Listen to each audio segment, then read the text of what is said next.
আসসালামু আলাইকুম, আশা করি আপনারা সব অনেক ভালো আছেন। আপনার জন্য আজকে নিয়ে এসেছিল বাংলাদেশে ওয়ানপ্লাসের সবচাইতে প্রিমিয়াম ফোন, সেটা হলো OnePlus 13, অর্থাৎ এই মোবাইলটা। এটা কিন্তু বাংলাদেশে অফিসিয়ালি আসার একটা স্কোপ রয়েছে, বিকজ অফিসিয়ালি এই ফোনটা আমাদের কাছে পাঠিয়েছে। এখনও লঞ্চ হয়নি, ফিউচারে ইনশাল্লাহ লঞ্চ হবে। সো যাই হোক, OnePlus মানে আপনাদের মধ্যে অনেক বড় একটা কোশ্চেন আছে যে এই ফোনটাতে কি গ্রিন লাইন পড়বে কিনা, বা এটাও কি সেই গ্রিন লাইন ইস্যু নিয়ে আসবে কিনা। এই বিষয়গুলো নিয়েও আজকের ভিডিওতে আলোচনা করবো। সো পুরো ভিডিওটা একটু মনোযোগ সহকারে দেখবেন, এবং এই ফোনটা আমাদের কাছে বেশ কিছুদিন ধরে রয়েছে। সো এটার ওভারঅল ইউজার এক্সপিরিয়েন্স আমরা কেমন পেয়েছি সেটাও আজকের ভিডিওতে আপনাদের সাথে শেয়ার করবো। তো চলুন তাহলে দেরি না করে শুরু করা যাক। এই মোবাইলটার বক্স কন্টেন্টের কথা আপনারা বক্স দেখলে হয়তো বা বুঝতে পারতেছেন কি থাকার কথা। এটাতে মোবাইল আছে, এটাতে ইউজার ম্যানুয়ালস আছে অনেক মোটা, তার পাশাপাশি এটাতে চার্জিং কেবল আছে, টাইপ সি চার্জিং কেবল আছে, এবং তার পাশাপাশি একটা সিম ইজেক্টর পিন আছে। তো চার্জার যেহেতু নাই, সো এটা নিয়ে আর কিছু বলতে চাই না। তবে ফোনটার ডিজাইন এবং আউটলুকের কথা বলতে গেলে বডি এবং ফ্রেম অ্যালুমিনিয়ামের তৈরি, এবং ডিসপ্লেতে সিরামিক গার্ডের একটা গ্লাস প্রোটেকশন রয়েছে। ফর দ্যাট রিজন OnePlus দাবি করতেছে এটা অনেক শক্তিশালী গ্লাস, অর্থাৎ শক্তিশালী ডিসপ্লে। তার পাশাপাশি ফোনটা কিন্তু হাতে নিলেও গ্রিপ করলেও আপনি একটা প্রিমিয়াম ফিল পাবেন, এবং স্ট্রেংথ এবং স্ট্রং দুইটাই ফিল করতে পারবেন। এটার অনেকগুলো কালার ভেরিয়েন্ট রয়েছে। ব্লু কালারটা একরকম, আমার কাছে থাকা ব্ল্যাক কালারটা একরকম। সো কালার যেটা আপনাদের ভালো লাগে সেটা আপনারা নিতে পারেন, বাট ফোনটা হাতে নিলে প্রিমিয়াম লাগে। সেই সাথে ফোনটার ডিসপ্লেতে রয়েছে হলো ইন ডিসপ্লে ফিঙ্গারপ্রিন্ট স্ক্যান, এবং ইন ডিসপ্লে ফিঙ্গারপ্রিন্ট স্ক্যানের পজিশন একদম পারফেক্ট জায়গায় রয়েছে, যে কেউ টাচ করে আনলক করতে পারবেন, এবং ফিঙ্গারপ্রিন্ট স্ক্যানারটি যথেষ্ট ফাস্ট টাচ করার সাথে আনলক করা, যেহেতু আল্ট্রাসনিক ফিঙ্গারপ্রিন্ট স্ক্যানার ফাস্ট হওয়ারই কথা। তার পাশাপাশি এই মোবাইলটাতে IP68 এবং IP69 ওয়াটার এবং ডাস্ট রেসিস্ট্যান্স সার্টিফিকেশন রয়েছে, অর্থাৎ পানির নিচে এটা আপনারা ডুবিয়ে রাখতে পারবেন 30 মিনিটের মতো কোনো সমস্যা ছাড়াই। তবে আমি বলবো পানিতে বেশি ডুবাবেন না, তাহলে একটা সার্টেন টাইমে পরে যে প্রবলেম হতে পারে। সে সাথে এই ফোনটার ডিসপ্লেতে রয়েছিল 4500 নিট স্পিক ব্রাইটনেস। আউটডোরে আমরা একদম কমফোর্টেবলভাবে ইউজ করতে পেরেছি। তার পাশাপাশি এই মোবাইলটার স্পিকারের সাউন্ড পারফরমেন্সও দুর্দান্ত লেভেলের ছিল, যে কারো কাছে এই ফোনটার স্পিকার থেকে সাউন্ড শুনে খুবই ভালো লাগবে। তবে আরেকটু প্রিমিয়াম লেভেলে যদি হাইরেস অডিও প্রোভাইড করতো তাহলে আরও অনেক বেশি ভালো লাগতো। দেন এই মোবাইলটাতে অপারেটিং সিস্টেম হিসেবে রয়েছিল Android 15 ভার্সন, এবং ইউআই হিসেবে মোবাইলটাতে রয়েছিল Oxygen OS 15। তার পাশাপাশি আমার হাতে থাকা এই মোবাইলটাতে রয়েছিল 16GB র্যাম, এবং সাথে রয়েছিল 12GB ভার্চুয়াল র্যাম। এবং ফোনটার ইউআই পারফরমেন্সের কথা বলতে গেলে একদম বাটার স্মুথ পারফরমেন্স পেয়েছি। আর OnePlus-এর ইউআই নির্দ্বিধায় খুবই ভালো একটা ইউআই, এটা নিয়ে কোনো কমপ্লেন নাই।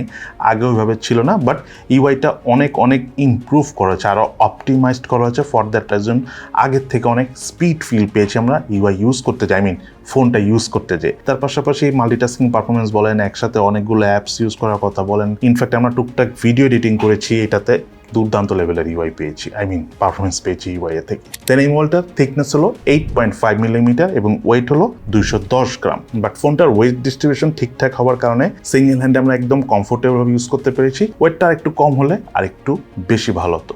যাই হোক, এই ফোনটার ব্যাটারি হলো 6000 মিলিঅ্যাম্পিয়ারের সিলিকন কার্বন ব্যাটারি। 6500 মিলিঅ্যাম্পিয়ার হলে একদম বেস্ট অফ দ্য বেস্ট হতো, এবং এই ফোনটা একবার সম্পূর্ণ চার্জ হয়ে গেলে আমরা প্রায় 2 দিনের কাছাকাছি চার্জ ব্যাকআপ পেয়েছি। 2 দিন হলে খুব পারফেক্ট হতো। সেই সাথে ফোনটা যখন আমরা এক্সট্রিম ইউজ করেছি ফুল চার্জ দেওয়ার পর, আমরা তখন এই ফোনটা charge backup screen on time পেয়েছি 7 ঘন্টার থেকে একটু বেশি। মোবাইলটা বাটন এবং পোর্টসের কথা বলতে গেলে রাইট সাইডে রয়েছিল ভলিউম রকার এবং পাওয়ার বাটন, লেফট সাইডে রয়েছিল OnePlus-এর সে বিখ্যাত অ্যালার্ট স্লাইডার। মোবাইলটার উপর অংশে রয়েছিল noise cancellation mic, ear blaster এবং স্পিকার। মোবাইলটার নিচের অংশে রয়েছিল main speaker, primary mic, USB Type-C charging port এবং সিম কার্ড ট্রে, যাতে দুটো সিম কার্ড ইউজ করা যায়, তবে নেই কোনো মেমোরি কার্ড ইউজ করার সুবিধা। এই মোবাইলের ডিসপ্লে হলো 6.82 ইঞ্চি সাইজের 1 বিলিয়ন কালারের কার্ভড LTPO অ্যামোলেড প্যানেলের ডিসপ্লে, সাথে রয়েছে 120 রিফ্রেশ রেট প্লাস ডলবি ভিশনের সাপোর্ট সহ HDR10+-এর সাপোর্ট। ডিসপ্লের রেজুলেশন হলো 3168/1440 পিক্সেল, এবং পিক্সেল ডেনসিটি হলো 510 ppi।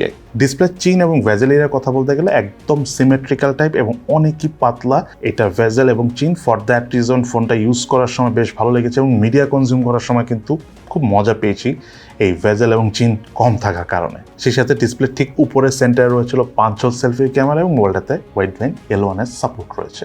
এই মোবাইলটার রিয়ার প্যানেল রয়েছে ট্রিপল ক্যামেরা সেটআপ, যার মধ্যে মেইন ক্যামেরাটা হলো 1.6 অ্যাপারচারের OIS ক্যামেরা, যাতে সেন্সর হিসেবে রয়েছে সনি লিশিয়া T808। দেন একটা ক্যামেরা হলো 50 মেগাপিক্সেলের 2.6 অ্যাপারচারের পেরিস্কোপ টেলিফটো ক্যামেরা, যাতে সেন্সর হিসেবে রয়েছে সনি LYT600। দেন সর্বশেষ ক্যামেরাটা হলো 50 মেগাপিক্সেলের 2 অ্যাপারচারের আলট্রা ওয়াইড ক্যামেরা, যাতে সেন্সর হিসেবে রয়েছিল স্যামসাং স্যামসাংয়ের JN5 সেন্সরটি।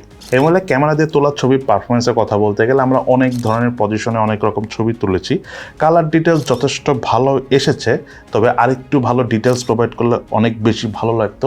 স্পেশালি পোর্ট্রেট মোডে যখন আমরা ছবি তুলেছি একটু বেশি স্যাচুরেশনে দেখা পেয়েছি, রেড কালারটা একটু বেশি বুস্ট করতে ছিল। স্পেশালি কোনো হিউম্যানের ছবি তুললে আমরা ফেসের ভিতরে একটু এক্সট্রা বুস্টিংয়ের দেখা পেয়েছি। ফর দ্যাট রিজন অনেক সময় কিছু স্কিন একটু বেশি ডার্ক হয়ে যাচ্ছিল। তার পাশাপাশি এজ ডিটেকশন খুব ভালো থাকলেও ডায়নামিক রেঞ্জার বা মাঝে মাঝে আমরা কিছুটা ঘাটতির দেখা পেয়েছি। তবে ওভারঅল ক্যামেরা দিয়ে তোলা ছবির পর যেহেতু হ্যাসেলব্লাডের সাথে এটা কোলাবোরেট হয়ে এসেছে, সো ব্যাকগ্রাউন্ড প্রসেসিং সেই লেভেলের হবার কারণে আপনাদের কাছে আবার ছবি তোলার পর আলটিমেটলি ভালোই লাগবে। অর্থাৎ প্রসেসিংটা খুবই ভালো এই ফোনে। সেই সাথে মোবাইলটাতে highest 8K 30 FPS video shoot করা যায়।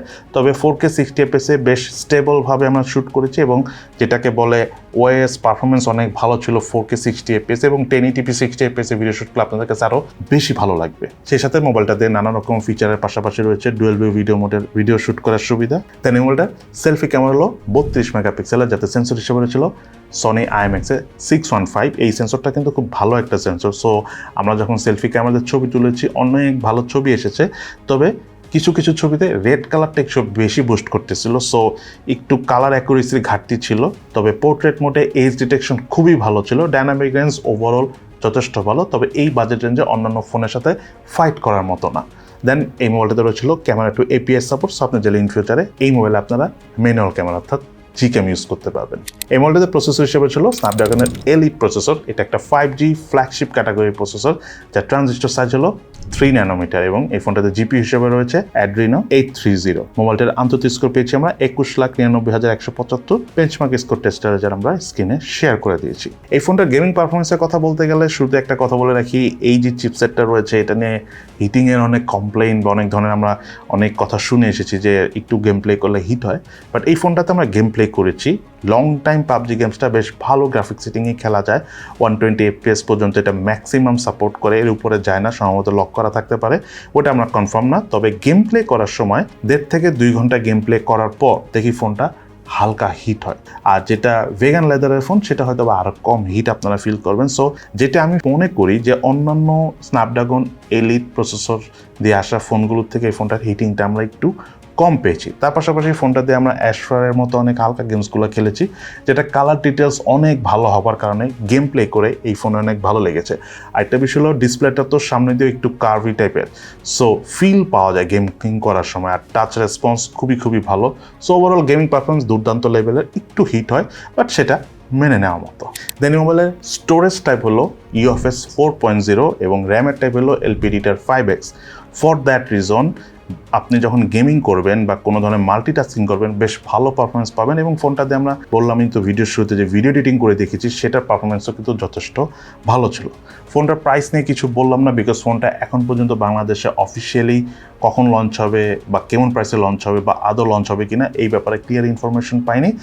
বাট যদি লঞ্চ হয় তখন আপনারা প্রাইস জেনে যাবেন, আমাদের পেজ থেকে জানতে পারবেন অথবা ওয়ানপ্লাসের অফিসিয়াল ফেসবুক পেজ থেকেও জেনে যেতে পারবেন। যাই হোক, এই ফোনটা ইউজ করতে যে এই ফোনটার কী জিনিস আমাদের কাছে ভালো লেগেছে এবং কী জিনিস আমাদের কাছে ভালো লাগে নাই, ওভারঅল চলুন আমরা সেটা জেনে নিই। এই ফোনটার সবচাইতে যে জিনিসটা আমার খুবই ভালো লাগছে সেটা হলো OnePlus 13। এটাই তাদের প্রিমিয়াম সেগমেন্টের প্রথম ফোন যেটাতে ফুল ফেসে ওয়াটার এবং ডাস্ট রেসিস্ট্যান্ট সার্টিফিকেশন এসেছে, অর্থাৎ IP68 IP69 দিয়ে এসেছে, অর্থাৎ আপনার এটা পানিতে পড়ে গেলেও কোনো সমস্যা হবে না। এবং এটা এই প্রথম OnePlus তাদের এই 13 সিরিজের 13 ফোনটা দিয়ে এই সিরিজের ফোন দিয়েই স্টার্ট করেছে। এটার জন্য থামস আপ দিব OnePlusকে।